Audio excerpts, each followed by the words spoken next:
Y es para mí un gusto muy grande presentar a Gerardo Maldonado, que él nos va a hablar acerca de teselando el cuadrado en partes congruentes. ¿Estás listo, Gerardo? Sí, gracias Ok. por ¿Quieres la compartir presentación. pantalla a la hora que quieras? Estoy buscando el botón. Creo que es una ventana. Seleccione ventana. Es aquí. Ok, permitir. Ahí pueden ver la pantalla. Sí, sí la podemos ver. Perfecto. Estamos listos. Bueno, gracias por dejarme presentar esto aquí. Hoy les voy a hablar sobre este tema. El título es Teselando el cuadrado en partes congruentes. Yo, yo soy Gerardo Maldonado. Es un trabajo que he estado trabajando con Edgardo Roldán, que es mi asesor de doctorado en el posgrado conjunto de Ciencias Matemáticas. Y pues bueno, empecemos. Bueno, vamos a comenzar con la definición. Si consideramos polígonos P y T convexos, podemos decir que P puede ser teselado con n copias a P de T.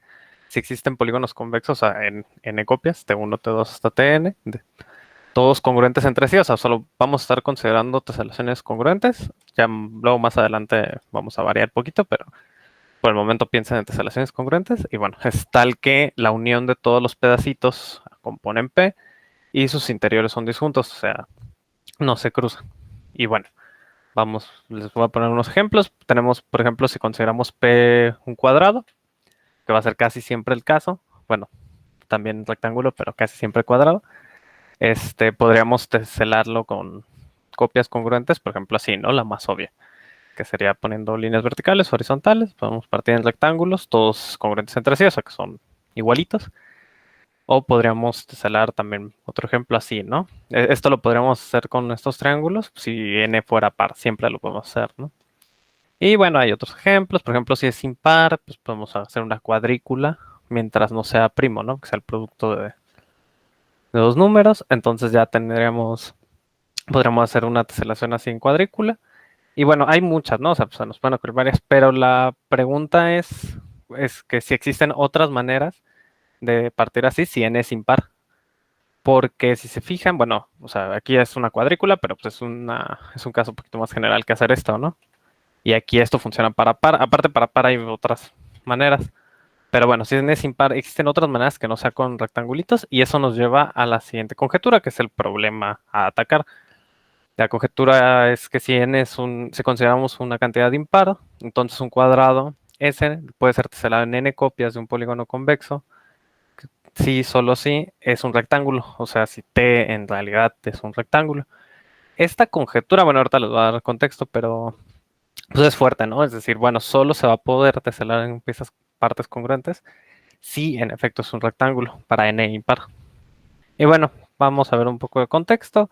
La conjetura fue propuesta para n igual a 3, o sea, para partir con tres piezas por Rabinowitz, y en el 91 Samuel Maltbie la responde como cierta, ¿no? O sea, demuestra que no se puede partir a menos que sea con un rectángulo con tres polígonos convexos congruentes en un cuadrado.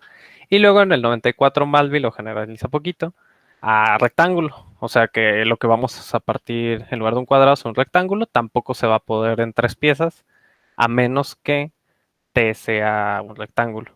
Y bueno, no sé si estoy yendo muy rápido, pero vuelvo a seguir.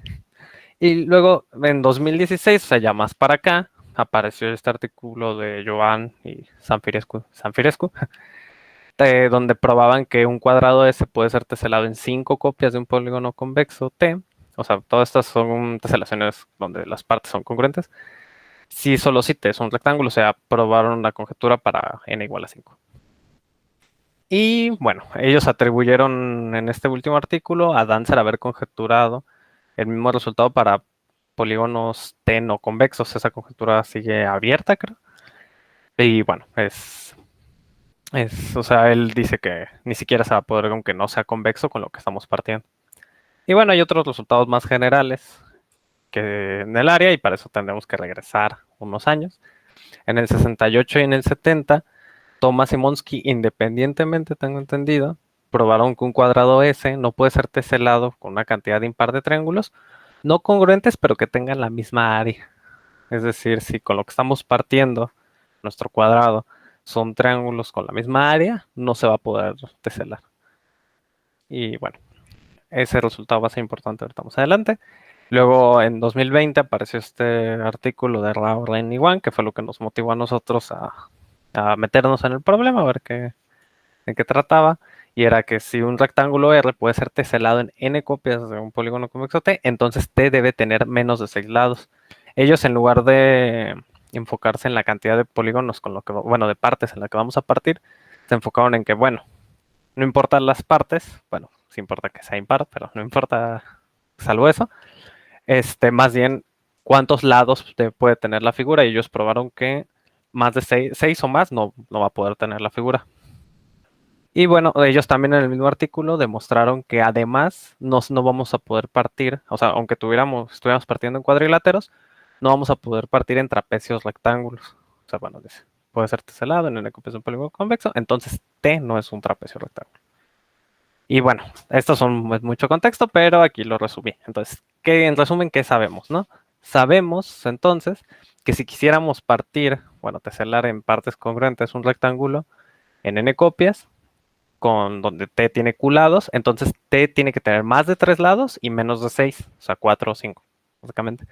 Más de 3 por este resultado de Thomas Simonsky, ¿no? Porque ellos prueban que no puede ser teselado un cuadrado con una cantidad impar de triángulos con la misma área, pero si tuviéramos una teselación de un rectángulo con partes congruentes, podríamos hacer una transformación lineal a un cuadrado, ¿no? Y como esta respuesta a área, pues tendríamos un ejemplo que contradice su resultado, ¿no? Entonces, por eso necesitamos que tenga más de 3 lados y menos de 6 por el resultado de ellos, ¿no? De Rao, Ren y Wang. También sabemos que tiene que tiene que ser en más de 3 piezas por el resultado de los triángulos del principio. Y aparte, si en lugar de partir un rectángulo quisiéramos partir un cuadrado, tendríamos que partir en más de 5 piezas. Eso es por el resultado ya lo perdí, el de los Amfirescu.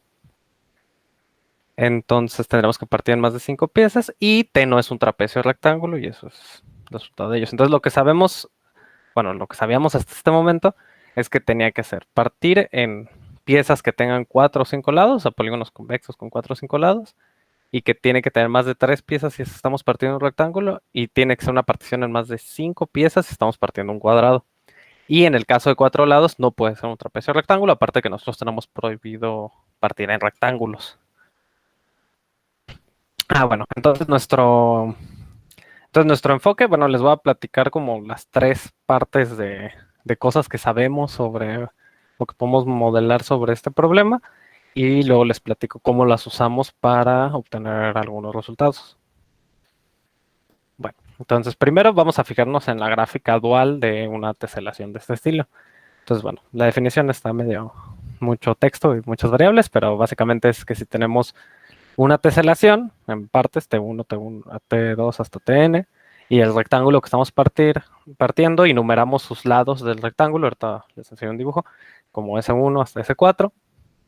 Entonces podemos construir la gráfica dual donde los vértices sean esos lados y las piezas en las que estamos partiendo, donde las aristas, va a haber una arista si dos piezas se intersectan en un segmento de longitud positiva, o sea, son adyacentes, pero adyacentes de verdad, o sea, que sí haya un pedacito de lado o un lado que compartan. Y bueno, aparte, para una cuestión técnica, vamos a decir que los lados de afuera del rectángulo que estamos intentando partir, todos son adyacentes entre sí en esta gráfica. Y bueno, aquí hay un ejemplo, no se apuren si eran muchas variables. En este ejemplo, checo la hora, si llevo buen tiempo. Okay. Entonces, en este ejemplo tenemos una teselación, digo, obviamente las figuritas no son congruentes, pero es un ejemplo.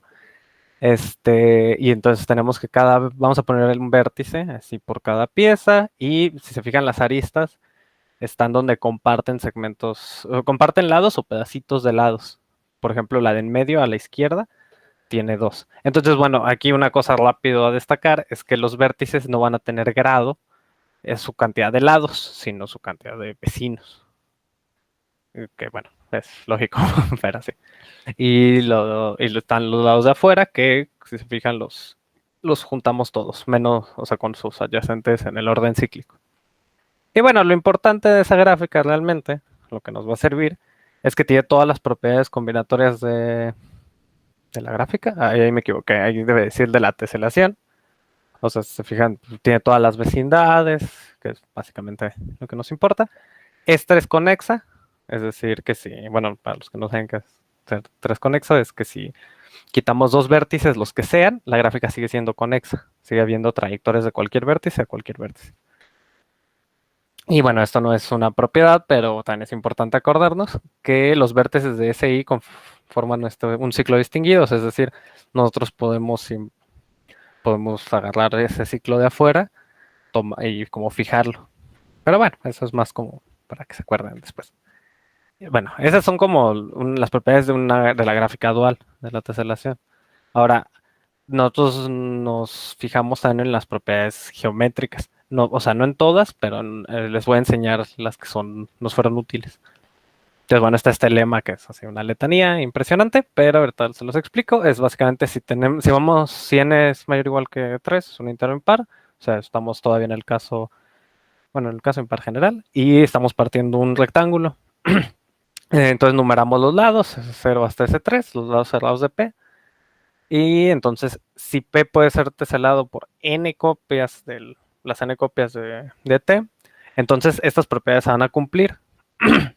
La primera es que T tiene al menos 4 lados. Eso es por esta prueba que les enseñé en el contexto, donde pues, ya se tenía probado que con triángulos no se iba a poder. Entonces también tenemos que si una pieza TI, digo, ahorita les voy a explicar, les explico a detalle estas. Pero bueno, si tenemos una pieza TI que intersecta dos lados consecutivos de nuestro rectángulo por fuera, entonces TI debe tener al vértice de la esquinita, al que sobra. Y bueno, aparte, si estuviéramos en lugar de intentando partir un rectángulo, estuviéramos partiendo un cuadrado, también sabemos que una pieza de las de adentro con las que partimos no puede tocar de verdad, o sea, intersectar con segmentos de longitud positiva, dos lados opuestos del cuadrado que estamos partiendo, eso no va a poder pasar y aparte no tiene dos ángulos rectos consecutivos. La primera afirmación es por ese resultado de los triángulos y la última es por el resultado de que no se puede partir en trapecios, de Rao, de Girlain y ellos. Y bueno, para el 2 y 3, bueno, aquí les doy un ejemplo. El 2 dice que si toca, por ejemplo, la pieza TI, tocar a dos lados, podría tocar, en este caso, el lado de la derecha y el de abajo. Entonces debe tocar la esquinita. Y eso es porque su diámetro, bueno, sería más grande que el de alguna pieza que esté en la parte que marqué como C. Y bueno, los dos ejemplos son como dos casos que podrían pasar. Puede que toque las esquinas o puede que no, pero aún así se comería el diámetro de una pieza allá adentro. Pero como estamos partiendo en piezas congruentes, pues no, eso no puede ser, ¿no? Y la última afirmación de que una pieza, cuando estamos partiendo un cuadrado, no puede tocar dos lados opuestos de verdad, o sea, segmentos de longitud positiva, es porque si tomáramos si tomamos una partición, fíjense nada más en el último dibujo, entonces, bueno, tendría que estar todo partida, ¿no? Entonces, alguna pieza debería estar, bueno, más bien en una esquina, puede o no que toque una pieza, pero si hay una pieza que sí se come una esquina, o sea, que contiene una de las esquinas de nuestro cuadradito, entonces esta figura va a tener un ángulo recto en algún lado. Pues si se fijan donde lo pongan, obliga al que el adyacente del otro lado del cuadrado también tenga un ángulo recto. Y eso no puede pasar porque ya probaron que dos trapecios, no se va a poder partir con trapecios rectángulos. Y bueno, el otro caso es que si ninguna pieza tocara y se comiera una esquinita, pues contuviera una esquinita de nuestro cuadrado, entonces al menos un ángulo de los cuatro ángulos va a tener que ser menor o igual que pi entre 4, que sería, sí, bueno, 45 grados. Pero esta figura, como la suma de los ángulos internos tiene que dar 360, pues, ¿qué es 360? Sí, 360, o sea, 2 pi, pues. Entonces, no se va a poder, ¿no? Porque a todas tienen, bueno, no todas, al menos una tiene que tener más que pi entre 4, no todas. tienen que tener al menos más que pi entre 4, pero aquí dice que una debería tener menos. Bueno, menos igual. Pero bueno, el chiste es que tenemos estas propiedades que son las que enumeramos. Y ahora nos fijamos. ¿Sí ay, no, porque se nos marca el tiempo. Bueno, si quieren, ahorita si sobra tiempo, me preguntan. Bueno, y el último enfoque es bueno, lo puse ahí como las ecuaciones de la teselación. La otra cosa que nos fijamos es que obviamente tener una teselación de verdad bueno, nos induce que haya ecuaciones que se tienen que cumplir, ¿no? Entonces, bueno, si quieren llamen nada más para esta sección R a la longitud del rectángulo, o sea, considerando que uno de los lados que no son de medida R es de medida 1, llamen P1 hasta PK los vértices de T y alfa y a los ángulos correspondientes a los vértices de T y TI a la longitud que forman en el segmento de los vértices de PI a PI más 1, ¿no? Y todo esto módulo K, o sea, la cantidad de lados. Entonces podemos considerar estas ecuaciones. Entonces se puede, bueno, la primera es esta, ¿no? Que es de lo que estaba diciendo ahorita de la suma. Bueno, tiene que tomarse que la suma de los ángulos sea el número de lados menos 2 por pi. Esa ecuación tiene que ocurrir. También tenemos que cuando nos fijamos en un vértice no de la gráfica, sino de la teselación, dependiendo si es un vértice, bueno, si ese vértice es una esquina o bueno, aquí es más fácil, dejen en este dibujo. Ajá, si ese vértice es una esquina, un lado o un vértice interno, sabemos que tiene que inducir, bueno, que la suma de los ángulos que estén ahí tienen que dar pi entre 2, pi o 2 pi. O sea, la suma de todos. Entonces esas ecuaciones también las tenemos. Tenemos que los lados, o sea, cuando tomas un lado, tiene que dar 1 o R, la suma de todos los segmentitos que conforman ese lado del rectángulo que estamos partiendo.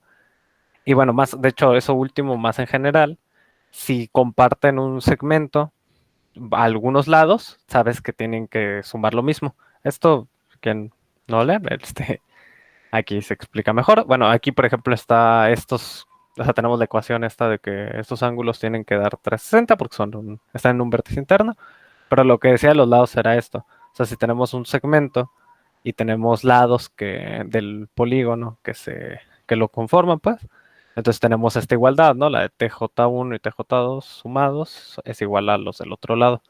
A lo que me refiero. Entonces, tenemos ecuaciones para lados en segmentos internos o en externos. Tenemos muchas ecuaciones para ángulos. Además que podríamos, si tuviéramos más información, podríamos tener el área, ¿no? O sea, podríamos calcular el área, podríamos calcular cuánto miden las diagonales, ya teniendo más o menos cuánto miden. Entonces, bueno, aquí me freno un poquito. No sé si voy muy rápido o muy lento, pero eso tampoco llevo muy buen tiempo. Entonces, y enfriar un poquito. Entonces tenemos tres cosas, ¿no? La gráfica dual, a considerar de una posible teselación. O sea, si tuviéramos una teselación, tendremos esa gráfica dual.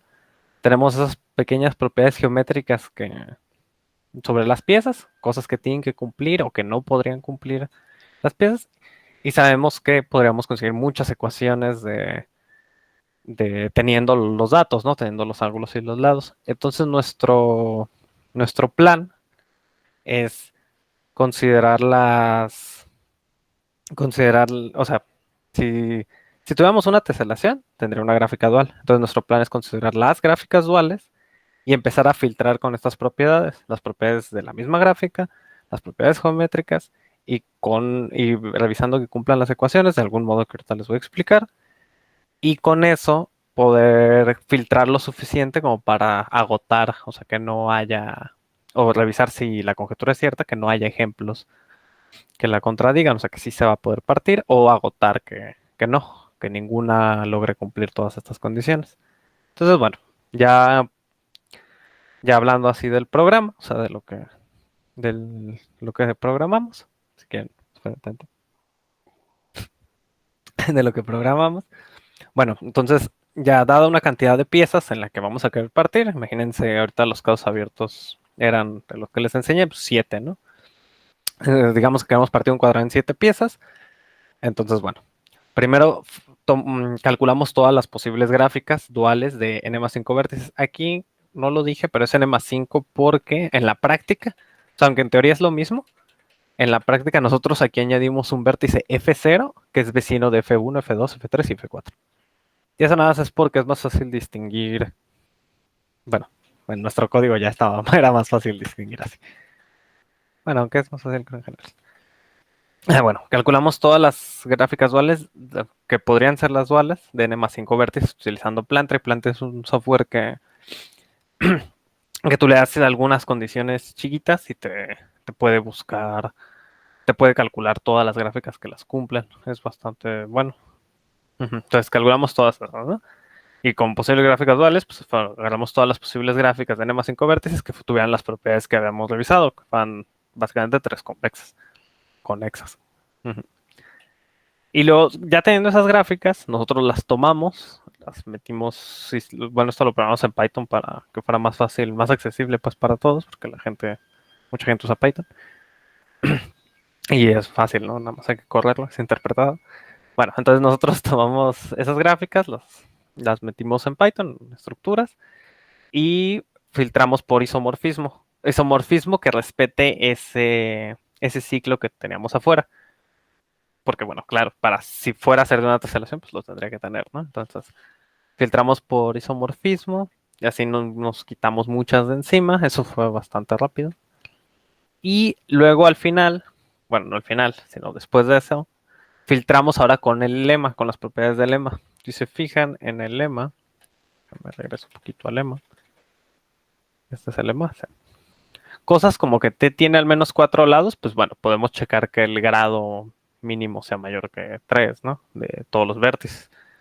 Cosas como que si toca dos lados consecutivos, entonces toca la esquinita. Eso lo podemos checar como que no haya otro vértice en medio, ¿no? Que lo toque. Aunque eso más bien lo usamos más como en condiciones. Pero bueno, no importa. Bueno, y con cosas como que no tenga dos ángulos rectos, ahorita no lo revisamos, pero primero, esto de que no tenga dos lados, no, este es el que no toca dos lados consecutivos de verdad, pues checamos que no haya vértices que toquen a S1, S3 o S2 y S4, ¿no? A los vértices que representan a los lados del rectángulo. Entonces, bueno, así filtramos. Y bueno, ¿qué pasa después de esto? Pues lo que pasa es que siguen habiendo muchas gráficas que pueden ser o no gráficas de teselaciones de verdad, ¿no? En polígonos congruentes. Entonces, para las gráficas que nos quedaron, pues hicimos una búsqueda en profundidad, nada más que muy modificada. Ahora, ¿sobre qué estamos buscando? Bueno, como tenemos las gráficas en teoría, bueno, todavía es posible que representen teselaciones. Entonces, pues, fingimos que sí. Y la idea es, entonces, es explorar esta posible teselación. Entonces, lo primero que hacemos es elegir un corazón. Uy, me queda un poquito de tiempo. Creo que no me di bien. Bueno, lo voy a decir muy rápido. Elegimos un etiquetado de tipo de ángulo posible para T, es decir, aquí les pongo un... Te quedan unos 4 minutitos ya para concluir. Sí, acabo rápido. Gracias. Bueno, elegimos un etiquetado para las piezas. Por ejemplo, podríamos etiquetarlas. Esto se puede hacer con cualquier tamaño de intervalos, ¿no? No necesariamente con los medio estándar, que serían agudo, recto y obtuso. Pero bueno, pues entonces elegimos un etiquetado para la pieza. Por ejemplo, aquí es que la pieza tenga un ángulo agudo, un recto, un obtuso y un recto. O bueno, podríamos elegir otro, ¿no? Que tuviera dos agudos, dos obtusos, eso podría pasar. Y bueno, hay muchas, entonces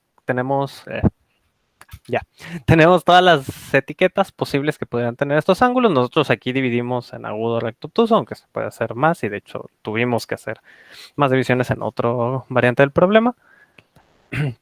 Y bueno, eliminamos, hay unas que no hay que revisar, ¿no? Recto, recto, recto, recto, porque son rectángulo, donde hay dos rectos consecutivos y cosas así. Entonces elegimos un etiquetado posible y luego exploramos la posible teselación asignando tipos de ángulo en cada iteración a los ángulos que nos vayamos encontrando. Entonces, ya cuando asignemos el tipo de ángulo, revisamos que las asignaciones coincidan con la elección inicial y revisamos que las ecuaciones puedan cumplirse. O sea, aquí es donde utilizamos, bueno, que coincidan con la elección inicial, aquí es donde utilizamos que elegimos el etiquetado al principio y revisar las ecuaciones, para eso les estoy hablando de las ecuaciones. Entonces, en cada momento vamos revisando que todas las ecuaciones puedan cumplirse, que no lleguemos a una contradicción o que no lleguemos a que esas ecuaciones no tienen solución. Y bueno, esto es un ejemplo rápido. Si eligiéramos el etiquetado agudo, recto, obtuso, recto, pues entonces empezaríamos aquí eligiendo un recto. Esto nos obligaría a que el contrario sea recto, porque este sí tiene 4 lados de verdad. Y luego si nos vamos para acá, aquí tendremos que elegir agudo, entonces eso nos obligaría al que sigue fuera agudo. Y así nos podemos ir por el borde, ¿no? Entonces, como agudo solo es vecino de recto, bueno, tiene que ser recto. Y así nos podemos ir. Claro, en cada paso estamos revisando las ecuaciones y estamos completando lo que nos falte, ¿no? Aquí otro recto. Aquí sí, aquí tendría que ser agudo. Entonces, como sabemos que aquí es R recto y agudo, aquí tendría que ser recto y aquí tendría que ser obtuso. Entonces ya seguimos completando en el momento que las vamos deduciendo. Y bueno, aquí es una que ya está completa de todo el borde. Pero bueno, después de eso hay todavía gráficas que aguantan, ¿no? Que es como de, bueno, podría ser.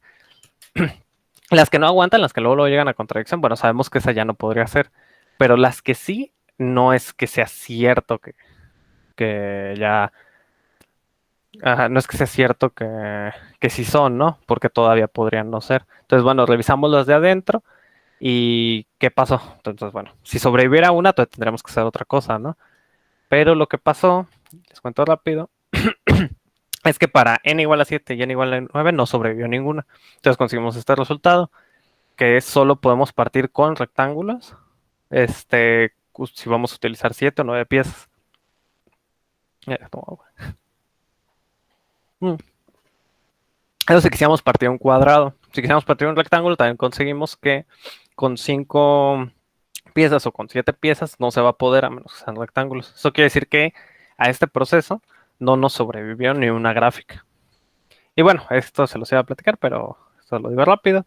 Nada más que si consideráramos, en lugar de querer partir en congruentes, quisiéramos partir en equiangulares, es decir, que las partes en las que vamos a partir no fueran congruentes, pero que sí compartieran los ángulos en el mismo orden, este, uno creería, bueno, tal vez no, tal vez sí, se pueda partir o no. Y la respuesta es que sí.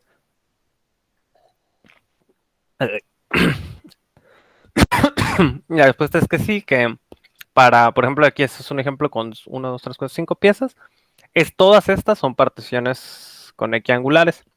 Esto está motivado a revisar estas porque en uno de estos artículos se quedaban esas preguntas abiertas. Digo, todavía queda la conjetura general. Y bueno, estas con 5. Aquí casi todas son como uno creería que deberían de ser, excepto tal vez las del medio. Bueno, y las de arriba, que no parten como cosas enteras.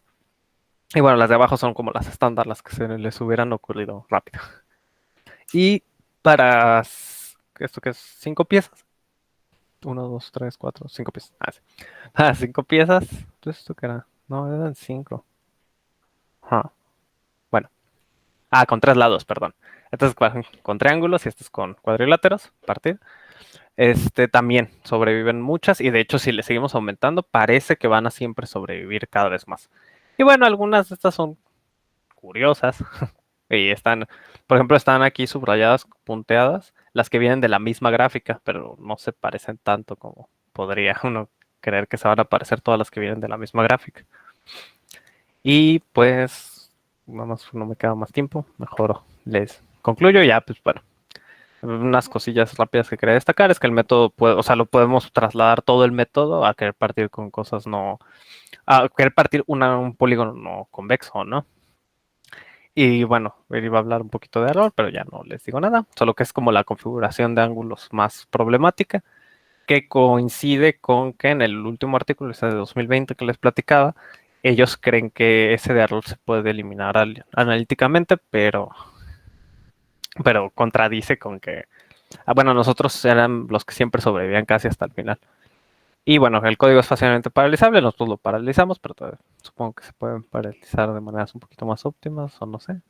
No, bueno, no, pero por su naturaleza sí, y bueno, que el código lo pueden encontrar ahí. Y creo que ya. Sí, me tuve que apurar aquí al final. Ya acabé.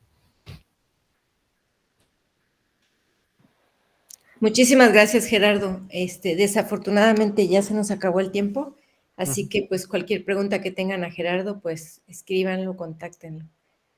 ¿Sale? Bueno, muchas gracias, Sí. Gerardo. No sé si Gracias. Claudia por ahí lista. Hola, sí, ya estoy aquí. Súper. Ok. Gracias, Gerardo. Sí, un gusto. Dejar de Ok. Bueno, pues en lo que pone Claudia su presentación, me gustaría presentarla. Nuestro siguiente expositor es Claudia Silva y nos va a platicar sobre un título que me pareció bonito. Se llama Un viaje hamiltoniano a través de las teselaciones regulares del plano hiperbólico. Gracias, Claudia. Cuando quieras. Ok, ¿ya ven mi presentación? Sí, aquí se ve muy bien. Ah, ok, Bueno, se perfecto. ve en chiquito todavía, pero Ajá, supongo ok. que Ok, ¿listo? ¿Ahí la ven bien? ahí la vemos bien, sí. Perfecto. Bueno, pues como decía Débora, les voy a presentar mi trabajo de tesis, que tiene por título Un viaje hamiltoniano a través de las teselaciones regulares del plano hiperbólico, que fue dirigida por el doctor Cristian Rubio Montiel. Y bueno, primero les platicaré la motivación y el objetivo del trabajo. También voy a tener que darles varios preliminares sobre geometría, gráficas y teselaciones. Después les daré algunos antecedentes de hamiltonicidad en superficies y luego ya pasaré al análisis del problema que me interesa y de ahí haré algunas conclusiones. Bueno, la motivación es que los ciclos hamiltonianos son interesantes en matemáticas, ya que hasta ahora no existe una caracterización de gráficas que tienen un ciclo hamiltoniano que sea computacionalmente útil. Además, los ciclos hamiltonianos en algunas superficies como el toro tienen aplicaciones en química. Y bueno, en esta ocasión los voy a analizar en teselaciones hiperbólicas. El objetivo es determinar si cierta familia de gráficas infinitas, las asociadas a mapas de teselaciones regulares del plano hiperbólico, son hamiltonianas o no. Aquí parte de la dificultad es que vamos a trabajar con gráficas infinitas en vez de finitas. Y además vamos a considerar gráficas encajadas en alguna superficie. Entonces, bueno, para hablar de geometrías no euclidianas, primero tengo que explicar un poco la geometría euclidiana, que es la que desarrolló Euclides en su libro de los elementos en la Grecia antigua. Y esta se desarrolla a partir de 5 axiomas, que son: 1, por 2 puntos distintos pasa una recta. 2, un segmento rectilíneo puede ser siempre prolongado. 3, hay una única circunferencia con un centro y un diámetro dados. 4, todos los ángulos rectos son iguales. 5, si una línea recta corta dos rectas de forma que los ángulos interiores de un mismo lado son menores que dos ángulos rectos, las dos líneas rectas prolongadas indefinidamente se encuentran en el lado en el cual los ángulos son menores que los dos ángulos rectos. Bueno, es fácil notar que el quinto es como el más complejo. Aquí tenemos una ilustración de cada uno de los postulados. Aquí en el 5 tenemos estas dos rectas, que son cortadas por esta tercera, donde los ángulos alfa y beta suman menos de 180 del lado izquierdo, por lo tanto se cortan de ese lado. También tenemos ilustrado el caso en el que tenemos dos rectas paralelas y cualquier otra recta que los corte, los ángulos interiores de ambos lados suman exactamente 180. Y ahora sí, pasemos con las neoeuclidianas. Entonces, estas son las que surgen a partir de negar el quinto postulado. Hay una equivalencia del quinto postulado al que se le conoce como la versión de las paralelas, que es el que dice: por un punto exterior a una recta pasa una única paralela. Hay dos formas en que se puede negar esta oración. La primera sería negar la unicidad y la otra sería negar la existencia. Entonces, al negar la unicidad nos quedaría, por un punto exterior a una recta, pasa más de una recta paralela a la dada. Y la otra sería, por un punto exterior a una recta, no pasa ninguna paralela a la dada. Aquí tenemos a la izquierda una imagen del primer caso, que ejemplifica el primer caso. Tenemos una recta y un punto exterior a esa recta, y tenemos muchas paralelas que pasan por ese punto. Y del segundo caso, aquí tenemos el ejemplo de la esfera, donde las líneas rectas, que son las geodésicas, cualquier par de rectas siempre se cortan, por lo que no existen paralelas.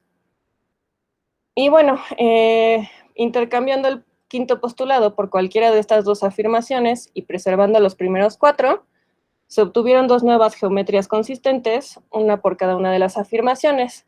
La primera de ellas, que es la que nos interesa, es la llamada geometría hiperbólica, para la que existen varios modelos que dan consistencia al sistema de axiomas y postulados. En esta imagen de aquí tengo un dibujo de el modelo del semiplano superior de Henri Poincaré. Sin embargo, es otro modelo de Poincaré el principal que voy a ocupar, que es el modelo del disco, también llamado disco de Poincaré, que consta de los puntos interiores del disco, pero donde las rectas son arcos de circunferencia perpendiculares al borde del disco. Y aquí los puntos en el mero borde del disco son puntos al infinito, y las paralelas corresponden a arcos tangentes que forman un ángulo nulo en el punto al infinito común. Ahora pasaré a decir las nociones básicas de gráficas. Entonces, para empezar, ¿qué es una gráfica? Pues una gráfica o grafo es un conjunto no vacío de elementos llamados vértices, junto con un conjunto E de aristas, y una relación de incidencia entre los elementos del conjunto de vértices y los elementos del conjunto de aristas, tal que cada arista es incidente a 2 vértices. Aquí tengo un dibujo de la famosa gráfica de Petersen. A una gráfica se le suele representar mediante un diagrama, donde se dibuja a los vértices como puntos y a las aristas como segmentos entre esos vértices. Y bueno, pues un camino en una gráfica es una sucesión de vértices, B1, B2, hasta Bn, tal que el vértice BI es adyacente al vértice BI más 1 para todo I en el conjunto del 1 al n menos 1. En el caso en el que B1 es igual a Bn, entonces el camino es cerrado. Y regresando aquí a la gráfica de Petersen, les voy a dar un breve ejemplo. Consideremos a este vértice verde que apunta el lápiz, y voy a considerar una sucesión de vértices mutuamente adyacentes. Entonces considero primero luego este vértice azul, luego este vértice rojo, luego este vértice azul y luego este vértice rojo. Ese es un camino que en particular es una trayectoria. Si además considero que termino en el mismo vértice verde en el que empecé, entonces tengo un camino cerrado. Y ahora, un ciclo de una gráfica es un camino cerrado que no repite vértices, excepto el inicial con el final. Y un ciclo es hamiltoniano si contiene a todos los vértices de la gráfica. Y una gráfica que contiene un ciclo hamiltoniano se llama gráfica hamiltoniana. Entonces, en mi mismo ejemplo que di aquí de la gráfica de Petersen, ese ciclo cerrado, camino cerrado que di, en particular es un ciclo. Y no es hamiltoniano porque no cubre a todos los vértices de mi gráfica. Y de hecho, esta gráfica no es hamiltoniana porque no contiene un ciclo de ese tipo. Aquí tengo un ejemplo de una gráfica que sí tiene un ciclo hamiltoniano, que es la gráfica del cubo. A la izquierda lo tengo dibujado en su forma plana, y el ciclo hamiltoniano está remarcado con las aristas más gruesas.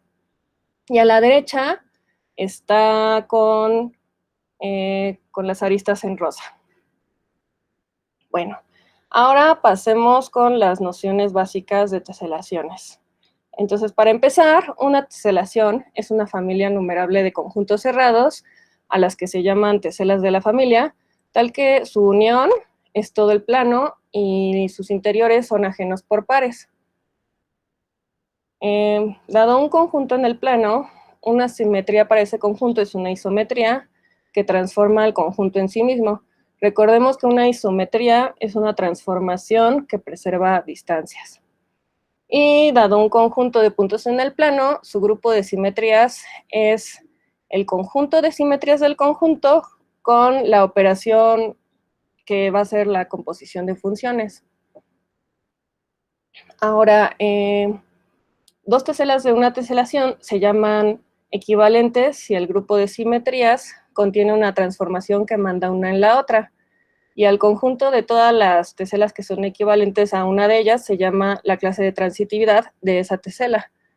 Si todas las teselas de la teselación forman una única clase de transitividad, se dice que la teselación es transitiva en teselas o isoedral.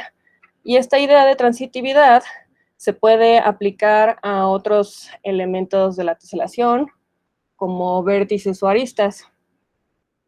Por otro lado, una bandera es una tripleta consistente de un vértice, una arista y una tesela que son mutuamente incidentes. Aquí tengo un ejemplo, tengo la gráfica del tetraedro y tengo un vértice verde, una arista naranja y una cara amarilla. Y a la derecha tengo una manera de representar dicha bandera. Entonces, bueno, todo esto es para decir que las teselaciones regulares son las que son transitivas en banderas. Y ahora ya pasaremos con la descripción de las teselaciones del plano hiperbólico. Entonces, para empezar, a diferencia del plano euclidiano y elíptico, hay una infinidad de maneras de tapizar el plano hiperbólico con teselas regulares y congruentes. Y esto sucede principalmente porque se pueden construir triángulos cuya suma interna de ángulos sea tan pequeña como se desee. Hay que recordar que a diferencia del plano euclidiano, donde la suma interna de ángulos siempre es pi, aquí en el plano hiperbólico siempre es menor a pi, pero puede ser muy cercana. Aquí a la izquierda tengo este triángulo hiperbólico que se asemeja mucho a un triángulo euclidiano, porque la suma de ángulos es casi pi. Y a la derecha tengo el caso opuesto, donde la suma interna de ángulos del triángulo es casi nula. Bueno, ahora pasaré a describir cómo son las teselaciones hiperbólicas regulares. Entonces, primero, describiré las compactas, que son las de la forma n, m, con n y m naturales, con solo una restricción para n y m. 1 entre n más 1 entre m es menor que un medio. Aquí n denota el número de lados de cada cara y m denota el grado de cada vértice. Entonces, en esta imagen de aquí tengo el ejemplo de 3, 7, porque tengo caras triangulares y cada vértice tiene grado 7. Ahora pasaré con las paracompactas, que hay dos tipos. Las primeras son las n, infinito, que se caracterizan por tener todos sus vértices en el infinito, en el borde del disco. Son eneágonos, donde cada vértice tiene grado infinito. En esta imagen de aquí tengo a 3 infinito, porque las caras son triangulares, digamos. Ahora sus duales son las infinito, n, que tienen caras de longitud infinita. Eso quiere decir que tienen infinitos lados. Y estas caras se cierran en el infinito. Y cada vértice tiene grado n. En este caso tengo n igual a 3. Ahora, a las no compactas hay también dos tipos. Las primeras son las IP sobre lambda, n. Y estas se parecen mucho a las anteriores, solo que no se cierran en el infinito. Se podría pensar que se cierran afuera del disco, pero todo lo que queda afuera del disco no forma parte del plano hiperbólico. Y sus duales, ahora tenemos la situación que como que los vértices quedarían afuera. Tenemos caras que no se cierran, entonces tenemos solo líneas desconectadas entre sí. Entonces, en realidad, estas no se pueden ver propiamente como gráficas. Bueno, ya que describí las teselaciones del plano hiperbólico, voy a pasar a dar algunos antecedentes de la hamiltonicidad en superficies. Entonces, para empezar, hay que recordar que los mapas regulares en el toro y la botella de Klein son los mismos que los del plano. Tienen el mismo tipo, que son 3,6, 4,4 y 6,3. Aquí tengo un dibujo de un ejemplo de 4,4 y uno de 6,3 a la derecha. Y aquí también uno de 3,6. Y el resultado que se tiene en el toro es que todos los mapas regulares del toro son hamiltonianos. Y hay un resultado también para la botella de Klein, que dice que todas las gráficas cúbicas, es decir, las 3 regulares, con caras hexagonales, son hamiltonianas, es decir, las 6,3. Bueno, ahora sí ya pasaré a platicarles sobre el problema principal. Entonces, bueno, recordemos que quiero determinar la hamiltonicidad para todas las teselaciones regulares del plano hiperbólico, pero no he explicado cómo se da la hamiltonicidad para gráficas que no tienen una cardinalidad de vértices finita. Entonces, bueno, antes de pasar a ello, les voy a platicar primero la primera idea con la que comencé a trabajar el problema, que fue que se puede lograr la hamiltonicidad por medio de una sucesión infinita de ciclos, C1, C2, etcétera, tal que los vértices del ciclo Cn contiene a los vértices del ciclo Cn-1. Vamos a aplicar esto a un ejemplo concreto. Voy a considerar la teselación ahorita 7,3. Es decir, ¿perdón? Perdón, Claudia, te quedan 3 minutitos. ¿3? Sí. Ah, ok. Es que creo que empezamos un poco tarde porque se habían comido mi tiempo. Sí, por eso te estoy dando 3 minutos más. Ok. Ok. No, faltan 10, ¿verdad? Perdóname. Sí, yo por eso me sorprendí. No, discúlpame, estás bien. Ok.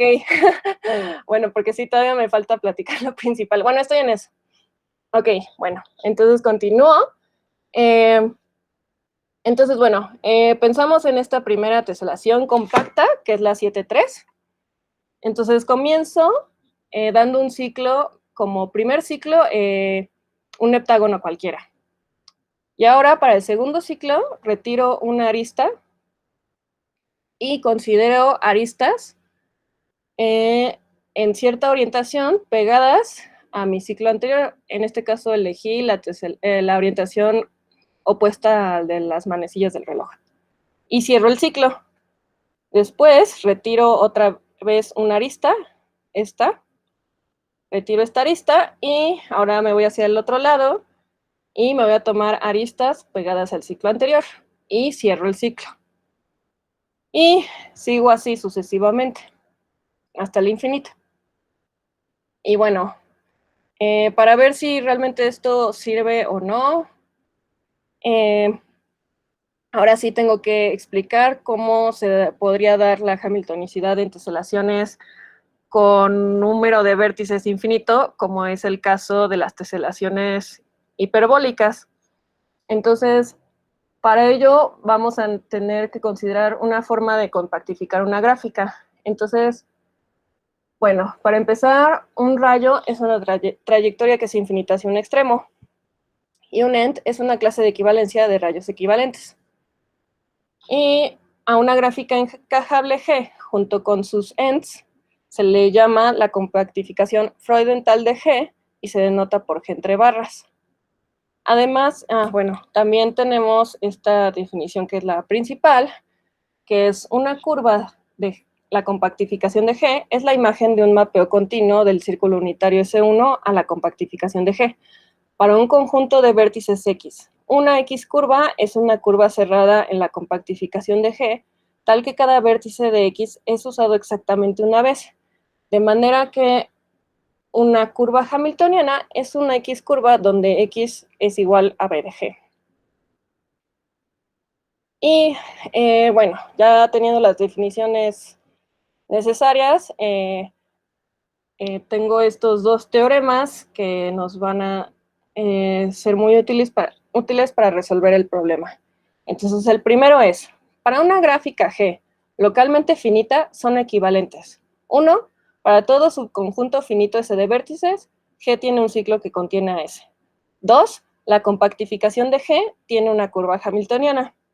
Y el teorema 2, toda gráfica plana localmente finita 4 conexa tiene una curva hamiltoniana. Entonces, bueno, para empezar, todas las teselaciones regulares del plano hiperbólico son planas. Y bueno, para comenzar a analizar la situación, pensemos primero en las compactas. Las compactas son localmente finitas. Localmente finita quiere decir que cada vértice tiene grado finito. Entonces se pueden ocupar ambos teoremas.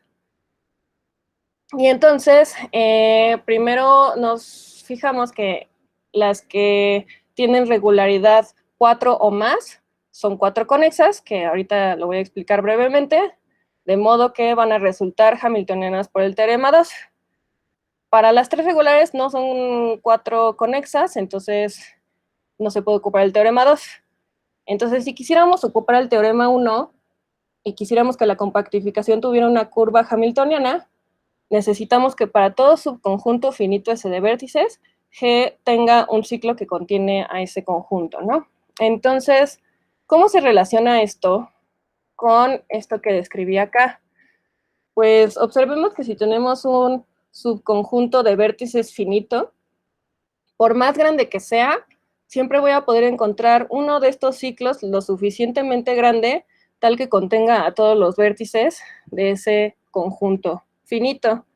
De modo que con eso puedo garantizar el inciso 1 del teorema 1. De modo que ya voy a tener la hamiltonicidad también para las 3 regulares. De modo que ya tengo hamiltonicidad para todas las teselaciones compactas. Bueno, para ver la 4 conexidad, de las que son 4 regulares o más, se utiliza una versión del teorema de Menger para gráficas infinitas y se encuentran 4 trayectorias internamente ajenas entre cualesquiera par de vértices de manera constructiva. Y ahora pasemos con las paracompactas. Entonces, la primera idea pues, es hacer lo mismo que habíamos hecho antes, hacer una sucesión de ciclos. Y entonces aquí ya tengo dibujada la sucesión de ciclos que cumple lo que queríamos. Estos ciclos van del color rojo al color morado. Es decir, mi primer ciclo es un triángulo rojo, el siguiente ciclo es un hexágono naranja, el siguiente ciclo es un dodecágono como naranja más amarillito y así sucesivamente. Sin embargo, no se pueden aplicar ninguno de los dos teoremas que teníamos porque estas gráficas no son localmente finitas. Y por otro lado, no estamos considerando a los vértices en el infinito como vértices de la gráfica. Por lo tanto, no se pueden ocupar. Y además, hay un argumento que se puede, por el que se puede ver que estas gráficas no pueden poseer curvas hamiltonianas. Y pues básicamente es que si cualquier arista separa el plano hiperbólico en dos. Entonces, si una arista perteneciera a un ciclo hamiltoniano, al retirarla junto con sus vértices, nos debería de quedar una trayectoria. Pero aquí lo que pasaría es que nos desconectaría todos los vértices de un lado de esa arista con todos los vértices del otro lado. Nos quedaría una gráfica inconexa. De modo que ninguna arista puede pertenecer a un ciclo hamiltoniano. Y bueno, ¿qué pasa con sus duales? Pues justo como no estamos considerando a los vértices en el borde del disco como vértices de la gráfica, estas teselaciones como gráfica es un árbol infinito. Y por definición de árbol, no puede tener ciclos. Por lo tanto, pues menos ciclos hamiltonianos. Y las teselaciones no compactas de la forma n, y pi sobre lambda, pues como gráficas son iguales a estas. También son árboles infinitos de regularidad n, de modo que tampoco pueden ser hamiltonianas. Y las últimas que quedarían ver, que fueron las teselaciones no compactas y pi sobre lambda, n, vimos que ni siquiera podían ser vistas como gráficas. Entonces, pues no tiene sentido hablar de hamiltonicidad ahí. Entonces, bueno, se puede resumir todo esto del análisis con el resultado principal obtenido, que es que todas las teselaciones regulares hiperbólicas compactas son hamiltonianas, mientras que las paracompactas y las no compactas no lo son.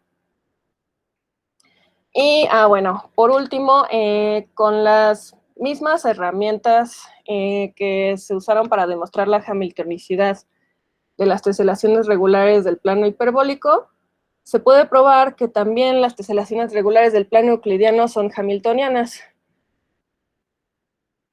Y bueno, la conclusión es que se logró cumplir con el objetivo de determinar la hamiltonicidad para todas las teselaciones regulares del plano hiperbólico, sin perder en cuenta que se consideró una extensión específica para gráficas infinitas de ciclos hamiltonianos, donde el encaje de la gráfica y su compactificación son determinantes.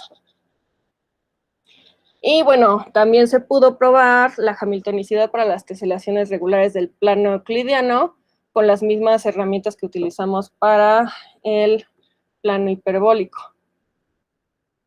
Aquí dejo la bibliografía principal que utilicé.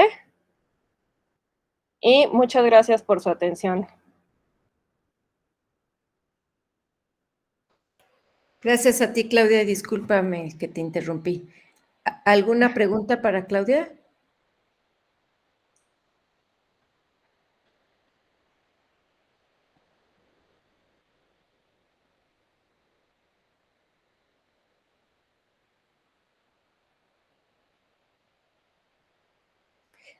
Perdón, Claudia, esta es tu tesis ¿de qué es tu tesis? De licenciatura. ¿Licenciatura? Ah, Sí. pues muy bonito trabajo.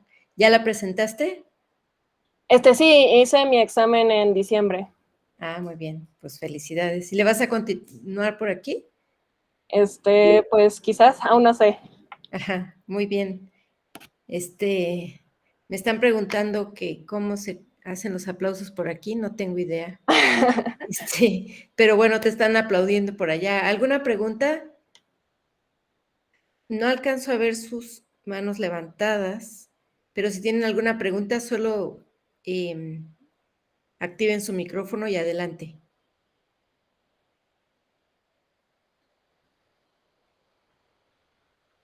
Bueno, pues creo que eso es todo. Muchísimas gracias, Claudia. Gracias. Y enhorabuena. Gracias. Muy bien. Pues nuestro último ponente de esta sesión de esta tarde es José Soto. ¿Andará ya por ahí? ¿Listo? Sí, por aquí estoy ya. Aquí estamos. Muy bien.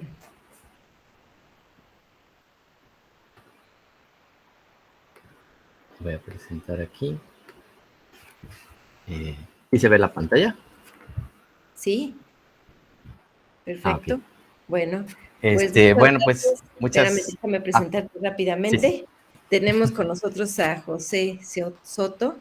Él nos va a platicar sobre representación entera de teselaciones periódicas con polígonos regulares. Adelante, José. Muy bien, muchas gracias. Bueno, los slides están en inglés, pero les voy platicando en español y de cualquier forma no tienen mucho texto. Ya verán que son más bien ilustraciones de las ideas. Esta es una parte de mi tesis de doctorado que presenté el año pasado en el IMPA, en Río de Janeiro. Y bueno, es trabajo conjunto con mi asesor, Luis Enrique Figueredo, mi coasesora Asla Medeiros Isá, y con un colaborador de UCL en Londres, Tim Whitich. Y esta parte de la tesis, pues la publicamos al inicio del año en Computers and Graphics, y es la parte que les voy a presentar, ¿no? En la tesis hay otras cosas, luego si a alguien le llama la atención, le interesa, pues Ahí voy a dejar la liga. Y bueno, yo le agradezco a Claudia que ya hizo una buena introducción a la parte de teselaciones, entonces ya dejó bastantes definiciones así más formales y claras ahí. Y bueno, el clásico ejemplo de la naturaleza, ¿no? Que es el panal de las abejas, la teselación hexagonal. Y bueno, las teselaciones pues han sido muy estudiadas, ¿no? Principalmente en la física para los cristalógrafos, que hicieron muchas contribuciones al inicio del estudio en teselaciones. Y hasta la fecha, ¿no? Entonces, este es un trabajo donde se aplica justo el tipo de teselaciones que estudiamos nosotros, que son con polígonos regulares, y que justo se publicó este año y usaron para esta investigación en cuestiones moleculares, pues justo la colección de teselaciones que pudimos producir con nuestro trabajo, ¿no? Entonces es un tema de recurrente interés, ¿no? En la química, en la física y también en matemáticas. Hay resultados recientes, ¿no? En 2017 se probó con ayuda de la computadora, se agotaron los tipos de pentágonos que podían teselar el plano, hacer teselaciones isoédricas, y hay otros resultados por ahí recientes en computación, y bueno, creemos que esta es una de las contribuciones en ese sentido, ¿no? Y la otra disciplina donde aparecen las teselaciones constantemente es en el arte. Seguramente todos vieron ya esta figura rondando por ahí durante el último mes en la televisión, y justo es el trabajo del artista Asao Tokolo, y el logotipo de Tokio 2020 pues es una aplicación de una teselación, ¿no? De tableros de ajedrez armonizados sobre teselaciones con paralelogramos. Entonces, bueno, está muy presente ahí, y parte de los grandes legados culturales en cuestiones de teselaciones y de simetría, pues es el arte islámico, ¿no? Y esto también va a tener una conexión muy importante con el tipo de teselaciones que estudiamos, de polígonos regulares, que ya voy a mostrar al final. Entonces, para el estudio de las teselaciones regulares, el primer registro ha sido un tratamiento formal que tiene 400 años, un poquito más, que es en el Harmonices Mundi de Kepler, y donde él ya empieza a explorar pues estas distintas combinaciones, ¿no? Ya se conocían las teselaciones arquimedianas, ¿no? Los clásicos cuadrados, triángulos, hexágonos, pero Kepler empieza a intentar pues combinaciones de otros polígonos, e inclusive considera estrellas, ¿no? Que no vamos a considerar porque pues la no convexidad es bastante fea de tratar, ¿no? Pero vamos a tratar las teselaciones con polígonos regulares y proponer una representación entera que, además de ser una representación útil computacionalmente, pues ha tenido otras aplicaciones también para el estudio y las aplicaciones de estas teselaciones. Entonces, para empezar, las teselaciones con polígonos regulares, como la que está en el fondo, pues son muy rígidas, ¿no? Entonces, podemos fijarnos únicamente en los vértices de una teselación con polígonos regulares, que sean teselaciones además arista con arista, y podemos escribir una ecuación muy simple en términos del número de lados de los polígonos que comparten ese vértice. Y esa ecuación tiene 15 soluciones geométricamente viables, aunque son 21 soluciones numéricas, solamente 15 son geométricamente realizables. Y bueno, son estas 15, ¿no? Con diferentes números de polígonos alrededor de cada vértice. Y de esas 15, si usamos un solo tipo de vértice con esta propiedad de la transitividad, que ya Claudia también definió bastante bien, las teselaciones 1 arquimedianas, pues son 11, ¿no? Y son estos 11 que son los clásicos de las teselaciones arquimedianas, que utilizan para teselar el plano el mismo tipo de vértice de esos 15 soluciones que vimos, ¿no? Entonces estas ya son bastante conocidas también, las teselaciones uniformes. Y a nosotros lo que nos interesa, pues, es explorar la variedad de teselaciones con polígonos regulares, porque a pesar de la rigidez, estos vértices se pueden combinar de diferentes formas, y los resultados, pues, son muy ricos visualmente y son interesantes, ¿no? Entonces, ese es el camino que tomamos. ¿Qué pasa cuando combinamos varios tipos de vértices arquimedianos? Y bueno, vemos que pues son una variedad de teselaciones bastante interesante, ¿no? Algunas luego son un poco monótonas, pero en general son bastante ricas y bueno, pueden ser bastante complejas, ¿no? En realidad tanto como se quiera. Y, bueno, una cosa que tengo que mencionar son teselaciones periódicas, ¿no? Obviamente, son periódicas en el plano y porque tenemos la transitividad, ¿no? de los vértices y de toda la teselación. Entonces, ¿cómo representamos este tipo de teselaciones? Entonces, aquí tengo una teselación de ejemplo, y cuando analizamos las 15 soluciones, vemos que los polígonos que podemos usar son triángulos, cuadrados, hexágonos y dodecágonos, ¿no? Dentro de los vértices arquimedianos. Se pueden usar también los octágonos, pero la teselación de cuadrados con octágonos no se puede combinar ese vértice con los otros. Entonces, cuando elevamos el número de vértices que queremos combinar, todas las caras van a estar restringidas a estas cuatro figuras, a estos 4 polígonos. Entonces, podemos descartar la teselación con octágonos y quedarnos solamente con las que tienen triángulos, cuadrados, hexágonos y dodecágonos. Y otra cosa que vamos también a simplificar por el hecho de que son teselaciones con polígonos regulares es que nos vamos a fijar únicamente en los vértices. Entonces vamos a pensar las teselaciones como sistemas de puntos, donde estos puntos pues están a distancia unitaria, ¿no? Podemos en realidad asumir también eso, sin pérdida de generalidad. Y bueno, una de las afirmaciones es que podemos reconstruir las teselaciones arquimedianas únicamente a partir de sus vértices. Entonces esto se puede probar fácilmente. En realidad solamente van a estar a distancia 1 los que son vecinos, los vértices vecinos. Entonces realmente podemos reconstruir únicamente a partir de los vértices. Esto va a ser muy importante. Y la periodicidad de la teselación nos permite también, bueno, la periodicidad significa que la teselación es equivalente por transitividad en 2 direcciones linealmente independientes en el plano. Entonces, estas 2 direcciones determinan un látice natural sobre el plano de paralelogramos, y que ese látice también lo podemos pensar, bueno, el plano módulo, el paralelogramo de la unidad de transitividad mínima, pues es un toro plano, ¿no? Entonces vamos a pensarlo así, como un toro plano, y vamos a ver que basta la información dentro de ese paralelogramo, abierto en 2 de sus lados, para contener toda la información necesaria para reproducir la teselación periódica, ¿no?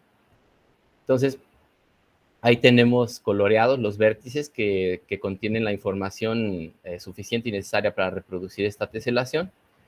Y bueno, a partir de la población del plano reproduciendo los vértices en la látice, obtenemos un sistema de puntos interligados, entrelazados, ¿no?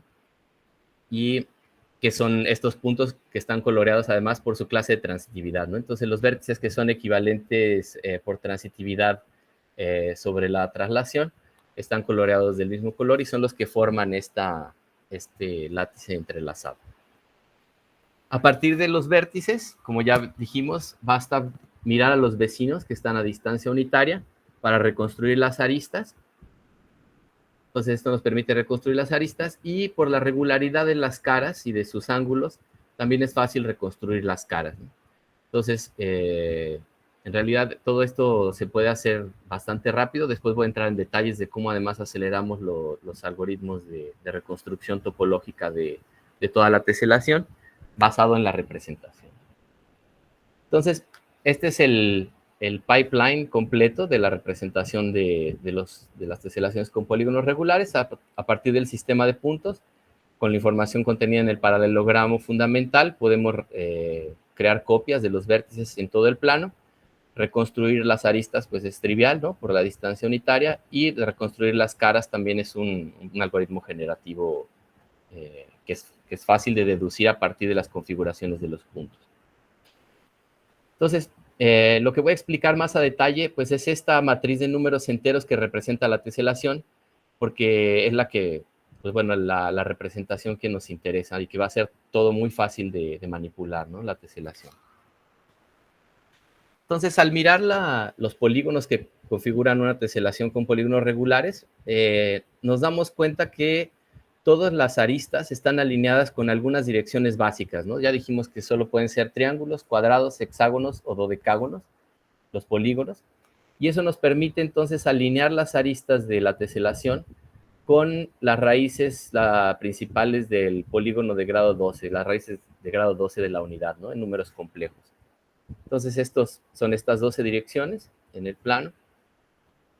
Y, bueno, aquí solamente voy a ejemplificar algunas de las potencias de la raíz de omega, de la unidad.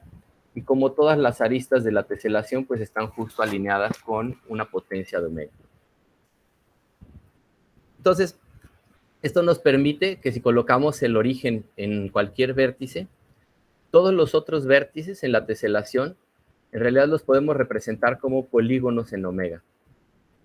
Entonces, todos los vértices se pueden representar como polígonos en omega, y esto también es válido para los vectores, los vectores de traslación, ¿no? Entonces, las traslaciones de la teselación también se pueden representar como polígonos, porque los vectores, pues bueno, simplemente son el vector del vértice a su copia más cercana, que es transitivamente equivalente.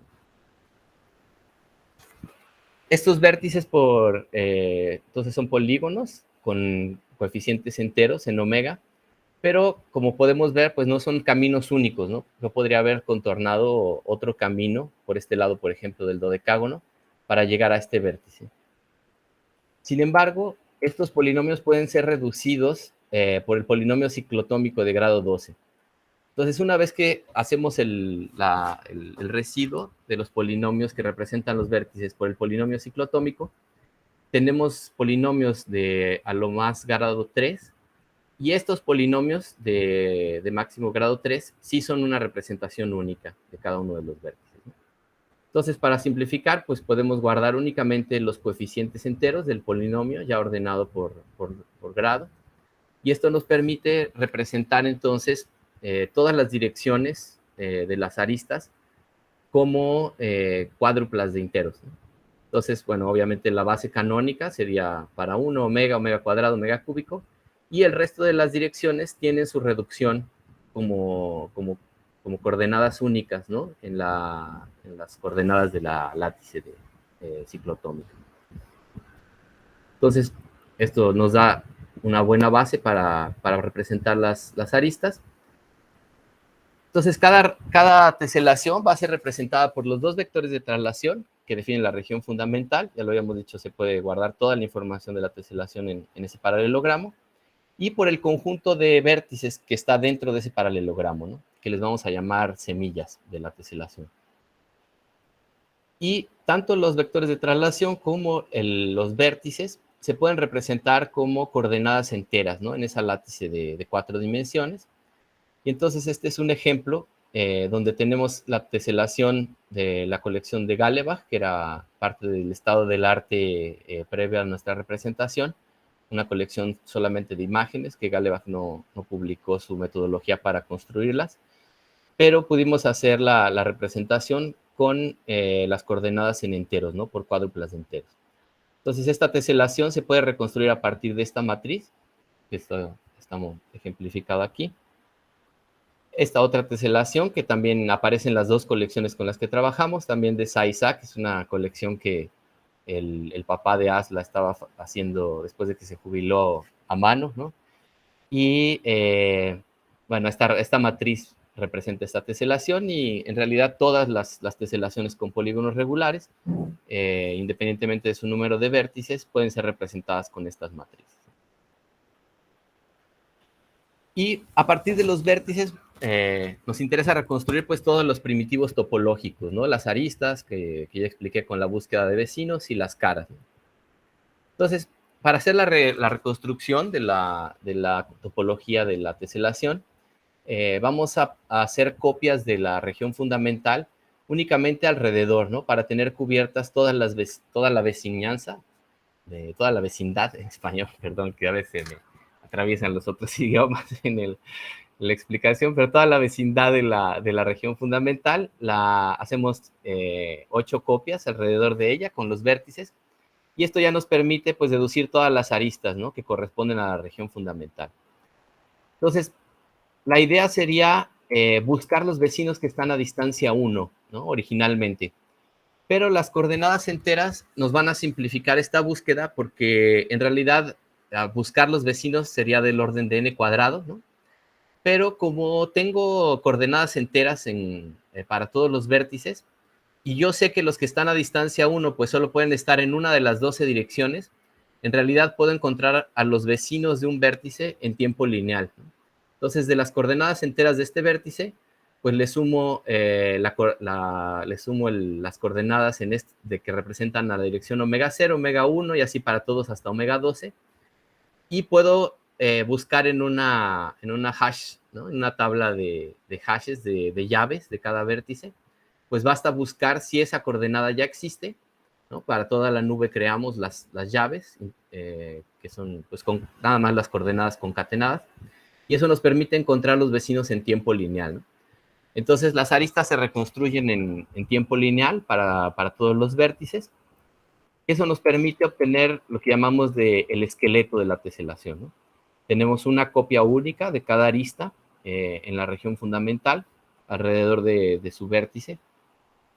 Y con esto, con un procedimiento generativo, podemos reconstruir las caras, ¿no?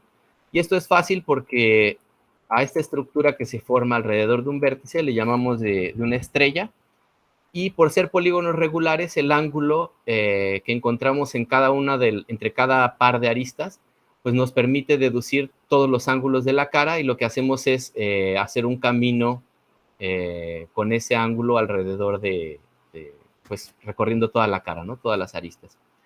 Entonces esto basta hacerlo también una vez para cada uno de los vértices, en un conjunto de orientaciones posible, y esto garantiza que solamente encontremos cada cara también una única vez, y pues es muy rápido, ¿no? Generar esta reconstrucción a partir de la representación en la computadora, ¿no?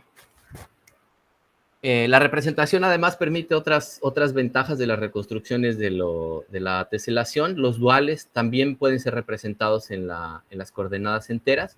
Basta multiplicar por 3 las coordenadas enteras para poder tener también los centroides de los polígonos en coordenadas enteras, ¿no? Entonces son un múltiplo nada más de las coordenadas que nos permite también tener las posiciones geométricas de los duales para su reconstrucción. Y bueno, los duales también son familias pues interesantes de teselaciones, ¿no?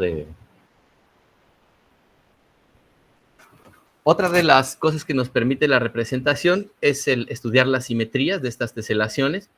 Y esto, bueno, va a ser importante, ya voy a decir por qué. Primero, recordando un poco, en el plano existen 17 grupos de simetría, los 17 grupos de wallpapers, ¿no? De papeles tapices. Y son estos, ¿no? No voy a entrar en los detalles de esto, es un resultado bien conocido en simetría. Y lo que va a ser importante es que estamos representando a las teselaciones por la unidad fundamental por traslación, ¿no? Pero nos interesa clasificarlas correctamente como N uniformes y K arquimedianas. ¿Qué significa esto? Una teselación N uniforme es la que tiene exactamente N clases equivalentes transitivamente de vértices, N clases de vértices transitivamente equivalentes bajo la simetría, y esos vértices pertenecen exactamente a K clases arquimedianas, ¿no? De aquel conjunto de 15 que les mostré, que en realidad nos quedamos con 14 porque descartamos los octágonos. Nos interesa ver cuántas clases están distribuidos esos vértices, ¿no? Y eso da una clasificación para las teselaciones. Entonces, por ejemplo, esta del lado izquierdo es una 6 uniforme 4 arquimediana. Esta del lado derecho es una 5 uniforme 3 arquimediana. Y los grupos de simetría en el plano, para clasificarlos usamos el diagrama de flujo de Washburn and Crowe, que bueno, es bastante bien conocido y nos permite identificar todos los 17 grupos de simetría a partir de identificar primero las singularidades por rotación y después los espejos y los espejos con deslizamiento, ¿no? Entonces es una metodología bien conocida también en la literatura.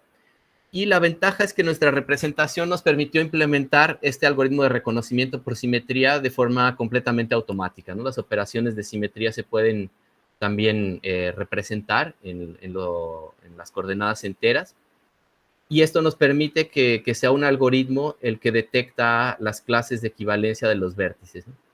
Entonces eso se lo podemos aplicar a toda la colección y en realidad a cualquier teselación arquimediana. y esto nos devuelve el grupo de simetría y también un símbolo como en un estilo copiando un poco los símbolos químicos, ¿no?, de la teselación, donde nos dice cuántos vértices y de qué clases arquimedianas están presentes en las teselaciones, ¿no? Entonces, este símbolo pues también se vuelve importante porque nos indica la simetría de la teselación y cuáles tipos de vértices arquimedianos tiene, ¿no? Entonces, esta es una 6 uniforme, 2 arquimediana, ¿no? Por su símbolo químico ya podemos deducir también su clasificación.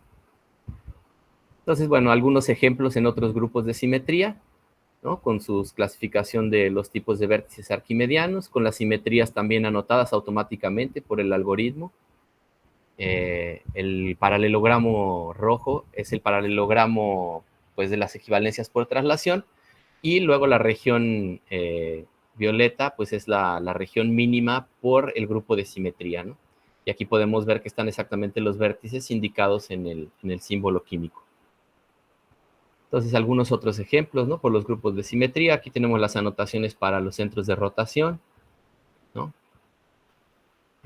Algunos de los lados de las regiones cristalográficas son abiertos, otros son cerrados. Por ejemplo, cuando tenemos rotación, la mitad del borde va a ser abierto y la mitad cerrado, ¿no?, para mantener la congruencia. Y todo esto permite que el algoritmo pues, clasifique automáticamente los vértices, los mínimos vértices por simetría, ¿no? Entonces, bueno, algunos otros ejemplos en otras simetrías, la rotación de orden 4, combinada con las reflexiones deslizantes, reflexiones de orden 3, rotaciones de orden 3, el otro grupo de simetría con rotaciones de orden 3, y el grupo más rico, ¿no?, que tiene rotaciones de orden 6, de orden 3 y de orden 2, y espejos en todos los lados del triángulo, ¿no?, de la región fundamental. Entonces, para finalizar, pues conseguimos construir una representación de las teselaciones arquimedianas o teselaciones con polígonos regulares, que es compacta y eficiente para objetos grandes y complejos, ¿no? Podemos tener teselaciones muy, muy grandes que son rápidamente reconstruidas en la computadora y que además pues, podemos deducir todas sus propiedades, tanto de simetría como sus propiedades topológicas, ¿no? Es comprensiva, representa todo el dominio, excepto, obviamente, la teselación con octágonos, que no queda representada dentro de esta familia. Es fácil verificar la validez de un símbolo, entonces en la tesis están descritos con detalle los algoritmos para poder verificar si una matriz representa una teselación, y bueno, a partir de la teselación también construimos las matrices, ¿no? Una buena parte del trabajo fue diseñar un algoritmo de adquisición de las colecciones que estaban en imágenes. Entonces es posible hacer la adquisición de imágenes y representadas en el símbolo. Podemos descifrar si dos símbolos representan la misma teselación. Esto requiere un poco de trabajo computacional, pero no es muy difícil, ¿no? Pero, bueno, tiene alguna combinatoria porque, como vieron, el origen es arbitrario, entonces todos los vértices podrían estar localizados en el origen. Esto genera varias posibilidades de símbolos que representan la misma teselación. Y también las traslaciones necesitamos su forma reducida, ¿no? Pero bueno, esto también se puede hacer comparando las matrices. Si existe una matriz unitaria invertible, podemos deducir si las látices corresponden a la misma y después probamos por combinatoria tal cual los diferentes orígenes y podemos decidir si dos símbolos representan la misma teselación. Entonces, bueno, son esos los pequeños desafíos prácticos para verificar la unicidad de un símbolo. Podemos probar la equivalencia también, como ya describí, con este trabajo combinatorio. Es muy concisa, entonces las matrices son de enteros, ¿no? De n más 2 por 4 números enteros, donde n es el número de vértices dentro de la región fundamental por traslación. Y es muy eficiente en el contexto de aplicaciones, ¿no? Entonces, la colección la pueden visitar en el sitio web del proyecto y es muy rápido la renderización de la colección. Entonces, nada más para sintetizar también el resultado, a partir de esta matriz de n más 2 por 4 enteros, podemos reconstruir teselaciones, ¿no? Y con todas sus propiedades topológicas. Sobre el trabajo que ya está un poco desarrollado en la tesis, pero que estamos refinando para publicar, está la enumeración de las teselaciones con triángulos y cuadrados, que contienen a todas las teselaciones con polígonos regulares, ¿no? Excepto la de octógono, claro, porque los hexágonos se pueden construir a partir de 6 triángulos y los dodecágonos también con la unión de cuadrados y triángulos, ¿no? Entonces, este es otro resultado que está presente en la tesis, pero que, bueno, no hay espacio para contarlo acá.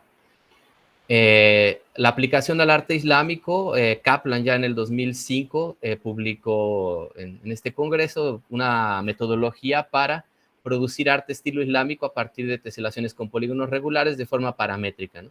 Entonces, cada una de las teselaciones en nuestra colección y cualquier teselación con polígonos regulares genera paramétricamente, pues, diseños estilo islámico y crea, pues esto genera herramientas artísticas también y de creación. Y también ya tenemos algunos prototipos de materiales para museos y festivales de matemática, ¿no? Que desafortunadamente no hemos podido probar por culpa de la pandemia, pero que estamos esperando ahí una oportunidad para poder probar con el público.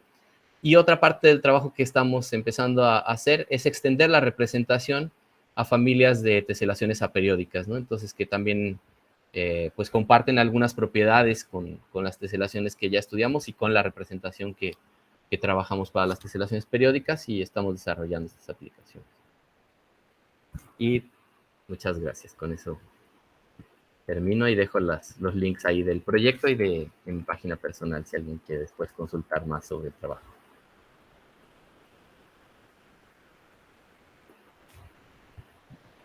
Muchas gracias, José, muy bonito. ¿Hay alguna pregunta? ¿Tienen alguna pregunta para José?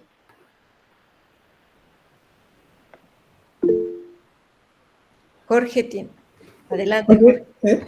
José, no sé si conozcas un trabajo de un japonés, Jin Akiyama, que estudia teselaciones, pero con piezas que no son convexas, incluso.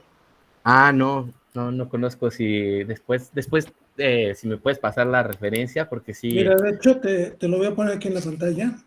Excelente. Este libro.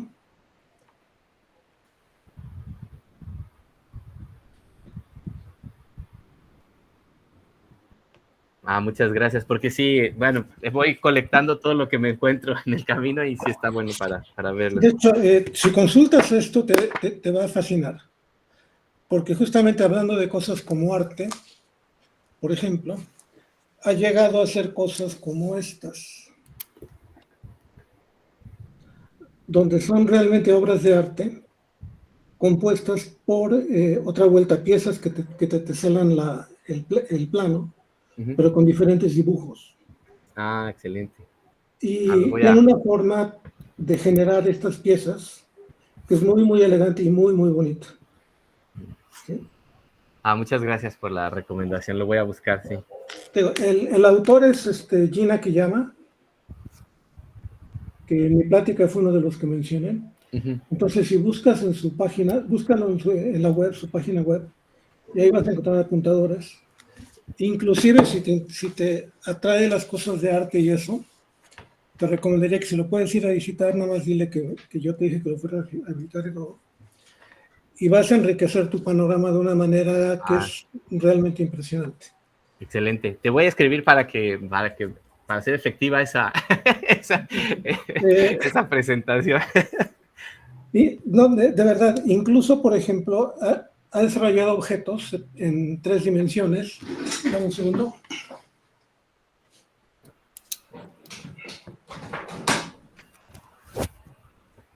Pues encontró unos poliedros en R3 con los cuales él construye, pegando diferentes copias de esto, por ejemplo, cosas como estas, y ensamblándolas de formas distintas como esto, te dan piezas que teselan R3. ¡Qué maravilla! Y probó básicamente que los objetos que están acá, no te los puedo enseñar, es lo que él llamó los átomos de cualquier poliedro que tesela R3. Excelente. Lo voy a buscar, lo voy a revisar, porque siempre es también la pregunta que siempre se hace, y para extender a 3 dimensiones, siempre el desafío, ¿no? Entonces esto es buenísimo. ¿Es muy difícil tratar de extender a 3 dimensiones o no? Sí, no. ¿Sí? Sí, no, O o sea, sea, me refiero a que tus programas y tus ideas pueden ser extendibles. No, en el caso, bueno, estas particularmente por el uso de los números complejos, ¿no? Y lo que estamos usando de propiedades de números complejos, no hay como una vía directa, ¿no? Entonces, yo creo que habría que explorar otras posibilidades, pero todavía, pues yo creo que más adelante, todavía no se ve claro, pues, el camino. Pero voy a revisar eso de Jim, porque, bueno, si estas piezas pueden dar alguna llave ahí para una y representación. te digo, Gene es uno de mis grandes amigos realmente, y es una suerte conocer ese tipo de gente. ¿Sí? Sí, sí. Y te digo, si quieres le podemos escribir que, bueno, yo vi tu plática, que trabajas en tesselaciones y que te gustaría ver su trabajo y le va a fascinar. Es una persona realmente impresionante. Y por ejemplo, muchas de estas cosas, aunque parezca mentira, pero las desarrolla porque durante mucho tiempo tuvo un programa de televisión en el equivalente, digamos, al Televisa de Japón. Y entonces ahí presentaba una infinidad de problemas de matemáticas, pero bien presentados, y uno de ellos incluía cosas como teselaciones. Ya. Sí, esos espacios de divulgación son bien interesantes, bien importantes. Yo, de hecho, yo ya traía, así me fascinaban, ¿no? Las teselaciones, el trabajo de Escher, y justo en el Festival de Matemáticas en Brasil, yo estaba con un trabajo más simple, ¿no? De mandalas y de cosas de simetría, pero en el festival fue donde conocí a Asla, la que después sería mi orientadora, y me contó del libro que estaba haciendo su papá, ¿no? Que eran muy artesanales, estaba haciendo las teselaciones en CAD, ¿no? Porque es ingeniero, y ya tenía una colección, pues, grande, ¿no? Y fue que empezamos a pensar el problema, y bueno, ya luego Luis Enrique entró para la orientación, ¿no? Para la asesoría, y pudimos, pues, construir esto que, pues, la verdad fue una experiencia padre, ¿no? Y que nace justo de estos espacios de popularización, ¿no? Porque ahí fue donde empezamos a platicar sobre el problema, y bueno, y dio el doctorado. Entonces, sí, la verdad que son espacios importantes de Muy bien. comunicación. Gracias, Jorge, gracias. Te voy a escribir, ¿eh? Adelante, estamos para esto, ¿sí? ¿Algún otro comentario? ¿Alguna otra pregunta?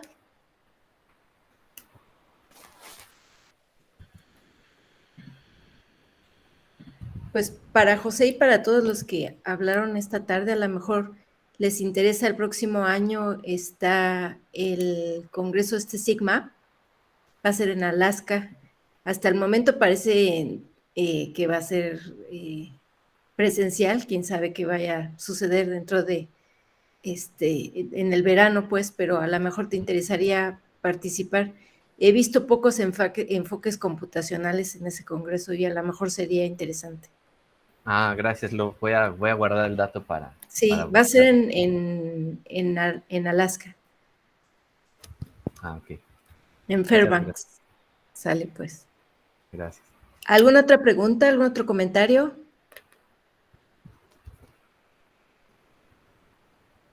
Bueno, pues creo que eso es todo. Muchísimas gracias, José, y también muchas gracias para todos los expositores de esta tarde. Gracias por asistir al taller. Y bueno, pues por aquí nos vemos mañana, en la mañana. Muchas gracias. Te mandan saludos, Luis, y ya no alcancé a ver quién más, pero Dolores también te mando saludos. Gracias a todos. Nos vemos mañana, que estén muy bien. Saludos. Gracias. Hasta luego.